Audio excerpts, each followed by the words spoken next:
How you doing today, Rome? Fantastic. Rome, it is so good to be here with you today in Fort Greene Park. Yes. I know you perform many times out here, so this is a place that's almost like home to you. Well, not so much out here. Well, I've done little things out here. Not many times. Yeah. But the thing that I wanted to talk to you about today, Rome, is Rome Neal, the master craftsman. And the reason why I say that is because I watched you up close and personal as you developed your journey into a vocalist. I watched you, and I saw how you took lyrics almost as you took a script, and you performed in a way that you used your acting ability to express a song. And I want to know if you agree with that notion. Well, you know, you wrote the book, brother. That's it in a nutshell. You know, you have to, when you just don't sing a song. You have to bring feelings, emotions to what you're doing. And if you do it right, the people on the other side of it, your audience feels it also. It's like a song that I really love very much. The song Here's to Life. Back in the day, when I was learning to sing the song, I didn't have the melody together, I didn't have the tempo together, but it was something that I wanted to do. Here's to Life by Artie Butler. Right. So I remember Dave Gibson from the Sugar Hill Quartet, Patience Higgins Sugar Hill Quartet, said to me, said, "Man, you can't sing that song. You're messing that song up." And it really got to me. He said, "You need to go and look at some of the greats that have sung this song, and stay focused on that, before you get out here to sing that song." And it was a lesson well learned, because that's what I did. And now I'm able to sing Here's to Life, bring the emotions and the feelings to it, and touch people in a way that brings tears. I mean, a lot of people have come to me and said, "I've heard you sing that song, and it had me in tears." So when that happens, you've done your job with the song. And so, Rome, I wanted to touch base a little bit about how you developed that ability, and talk a little bit about the journey in terms of attending the Barry Harris workshop. And I mean, I attended one of those with you, and I would die if I hear another version of My Foolish Heart. Oh. So you attended the Barry Harris workshop, so you were really doing your homework in terms of developing a singing style, and then working with other musicians as well. Talk a little bit about that. Barry Harris is one of the masters of the music, and he's been teaching it for decades. So when I started doing my one-man show, Monk, about Thelonious Monk, that's what turned me out to this music, really. In doing the show about Thelonious Monk, it made me want to reach out to the people who knew Monk, and one of those persons was Barry Harris. Right. Actually, I did a reading of a play, and Barry was invited to a private reading for backers, for him to do the music for this Monk play by a guy by the name of Glenn Weiss. And when I did that reading and Barry came to the play, that was my first time meeting him, and it just took off from there. I asked him, I said, "Barry, how do you like the play?" And Barry says, "Yeah, it was good, but Monk didn't talk that much." Right. But right. Again, I felt like it was important for me to keep going to his workshop, and then staying at his workshop, I was able to see him work with the vocalists, Right. And I think I went to St. Nick's Pub one night, and I got the opportunity to, doing this research for Monk, to sit around the musicians and see what a jazz musician actually goes through in preparation for their music and things like that. And then I was able to just take in that energy. At one point I saw someone go up to the mic, the open mic, and sing a song. And I said to myself, oh, well, I can do that. Right, right. So the next week I came back and I tried to sing the song, and I found out that I couldn't do it. You know, I wasn't that good. So it really made me want to do more work on developing the voice. And one of the main places to go for me was Barry Harrison's Jazz Workshop. So, Rome, I want you to take me back to the late 80s. And I want you to talk about the night you received the notice that you were going to be nominated for an Adolco Award. In fact, multiple Adolco Awards for a piece of work you did around the life of Lee Morgan. And I want you to talk about how you first got a hold of that work. And secondly, tell me about the feeling that you had when you were first nominated. Okay, you know, when I first got a hold of it in that respect was my good friend Kim Weston Moran knew the playwright Samuel Harps and the lead actor Ron Cephas Jones, and they were following me around, wanting me to direct this new piece by Samuel Harps. I was directing another piece at Theater for the New City at the time, and Kim is my girl, so it's like, Kim wants you to do something, you step forward and you do it. Right. But they had to find out if I was going to do it, and I saw Sam, saw Ron Cephas Jones, and I said, okay, I'm going to do it. I didn't even read the script. I just said, from their love of what they wanted to do and their passion, it made me just jump on board as the director and co-producer of it. And the reason I asked you that question about that particular night is because I want to get into the nuts and bolts of how you, the work behind the screen, the work behind the stage. I want you to talk about how you decided to direct the film and that whole process. Well, it wasn't a film, it was a I mean, play. the play, in fact.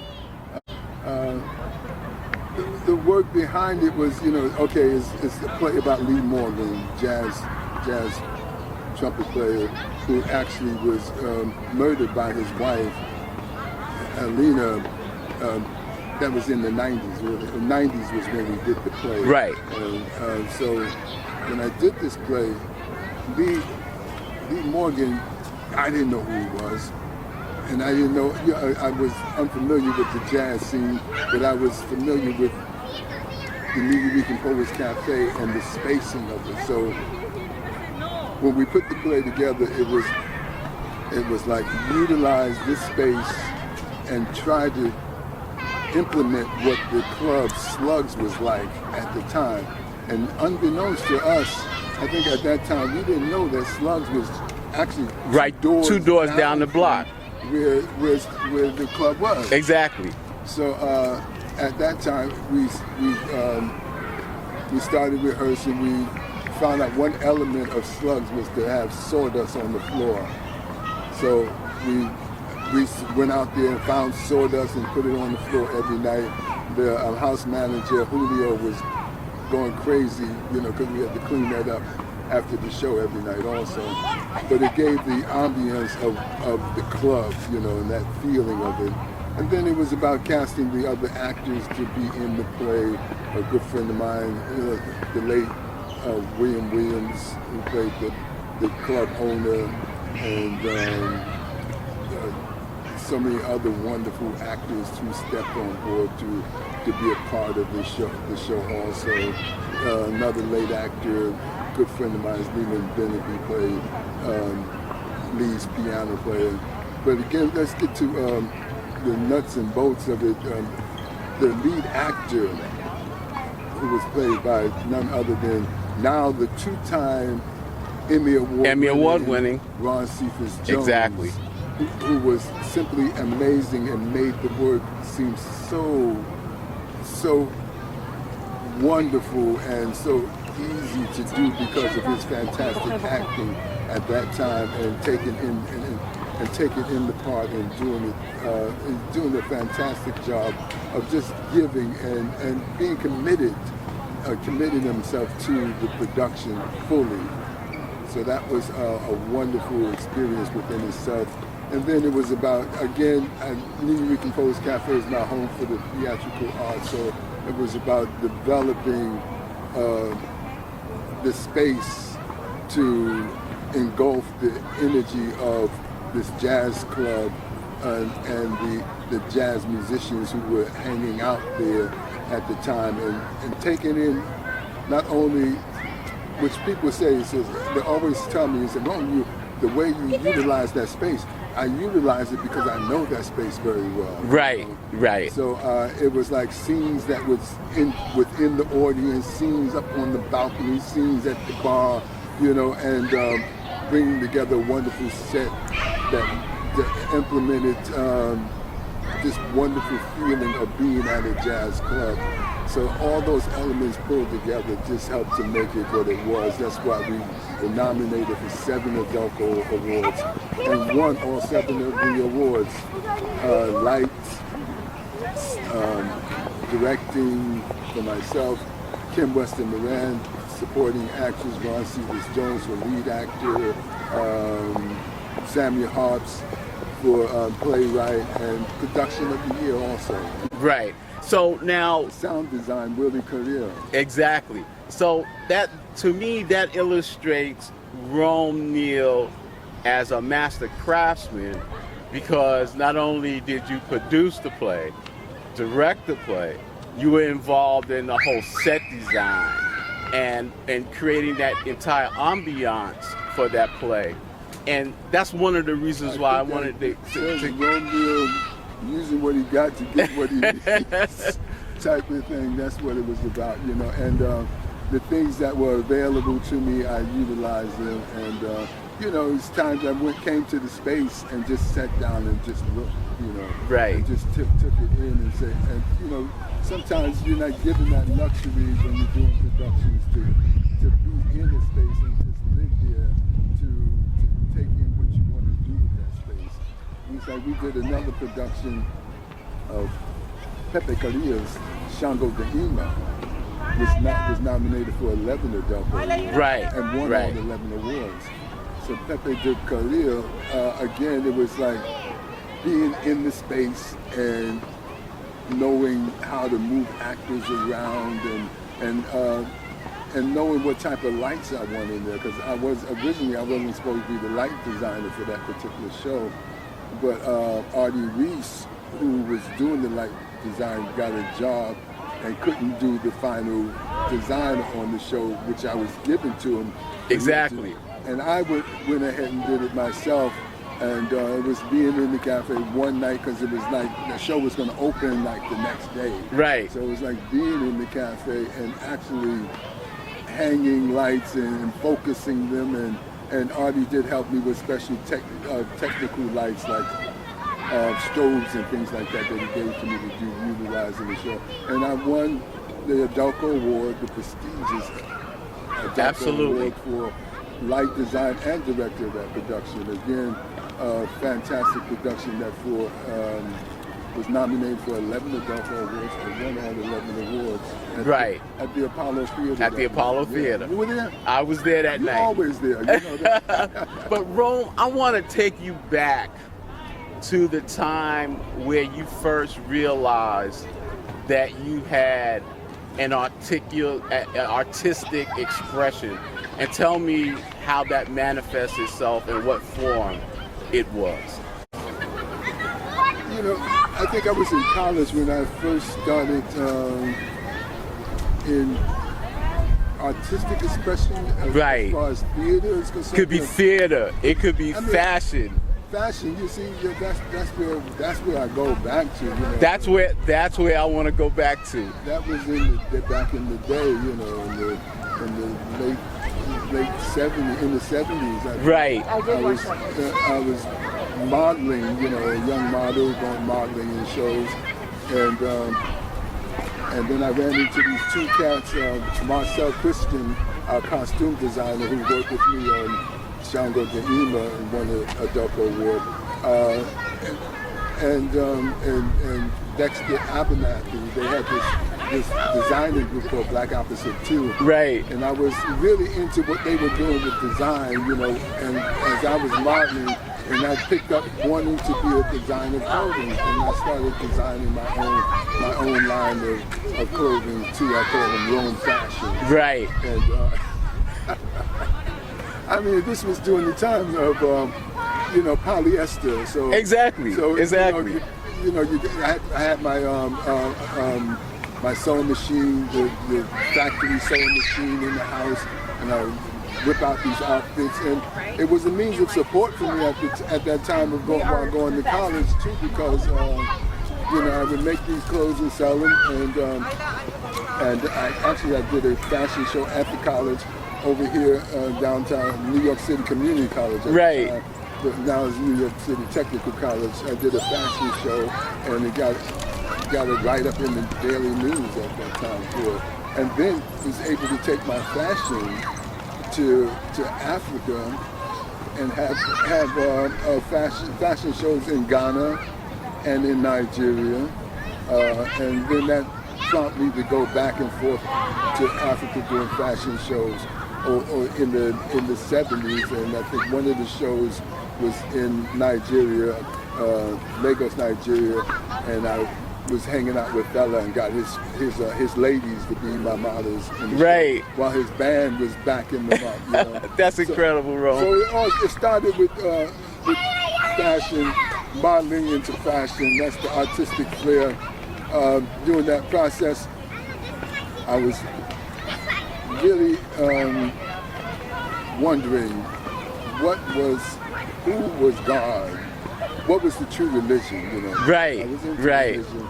Had a girlfriend, and we, went to church with her a couple of times. So I started really getting into the church and the religious aspects of it all. And then I wanted to know what was the true religion. And when I was in college, I did a paper which prompted me to get to Africa, because I did this paper, and that got me a scholarship to go to Africa and study African religion. And hang out, and have a good time. That's when I took my fashion there. And during that process, I went over to Africa, and there were nothing but, and I'm looking for what is the true religion, the true God, Exactly. And I really didn't find it then. Because you experienced the African irony. When I left there, I was dumbfounded, and I wrote this play called God Made Man in His Own Image. Right.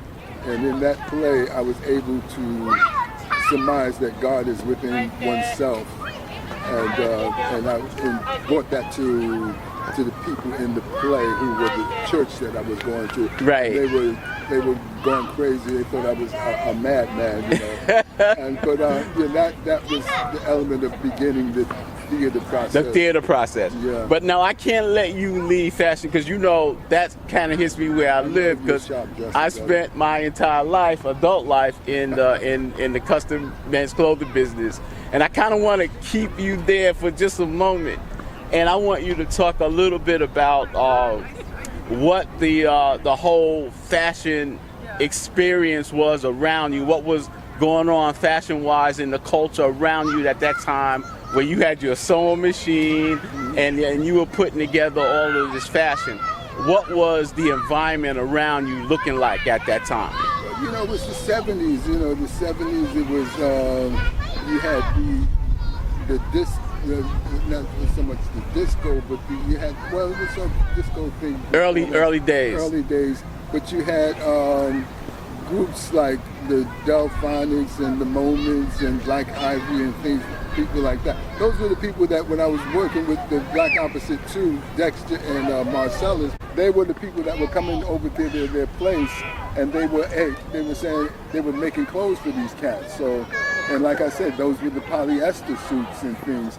And when you polyester, at that time, you know, you cut it out, and if it was a little too small, they could always squeeze in. Right, because it had stretchability. That's right. Yeah. So, and then you did patchwork on top of that, you right? know, and designs on patch work on top of the material with different designs and things of that sort. Exactly. Cutouts. Exactly. I would do cutouts, you know, chest cutout, back cutout. I had one outfit I called Hot and Cold, where one pant, you know, because they had the hot pants. That's right. So one pant was hot and the other pants was long, cold, you know, and different colors and things like that. So you were being real creative. Oh, I was being crazy. And I used to wear these things in my neighborhood, and people used to think like, what is going on with this brother? You know, this is in Bed-Stuy, you know, back in the day, right. You know. And you were being, at that time, you were actually being fashion forward. I was truly being fashion crazy. But Rome, I want to just stop you right there, man. I want to go to part 2. If you got a few minutes, I want to go to the part 2 so we can continue this conversation. Is that okay? We can continue.